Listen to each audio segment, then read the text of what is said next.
Маңғыстаулық полицейлер қайырымдылық акциясын бастады. Олар өңірдегі аз қамтылған көп балалы отбасыларға, қарттар үйіндегі қариялар мен жетім балаларға қажетті тұрмыстық жабдықтар тарту етті.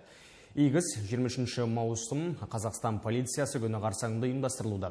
Тәртіп сақшылары көмекке мұқтаж жандармен алдын ала кездесіп, олардың сұрауы бойынша тұрмыстық техникалар апарды. Мысалы, қарттар үйінің тұрғындары кір жуғыш машина қажеттігін айтқан. Полицейлер бұған қоса қарияларды теңіз жағалауына серуенге шығарып, түскі асқа апаруды жоспарлайды. Акция аясында ішкі істер органдарының ардагерлері де назардан тыс қалмады. Әріптестері оларды кәсіби мерекесімен құттықтап, сый-сияпат көрсетті. Біздерде күн сайын жұмасына 2 рет киімдеріміз жуады, постелімізді жуады түгел, полностью жуып береді ғой. Бұрыннан да 4 машина бар еді осында кірі, соны екеуі де сынып, екеуі шамалы істеп береді. Мынандай 3 машина әкеліп беріп жатыр. Көрсетіп жатқан мейірімділік, қайырымдылықтарына көп осы үйдің тұрғындарының атынан алғысымызды айтамыз.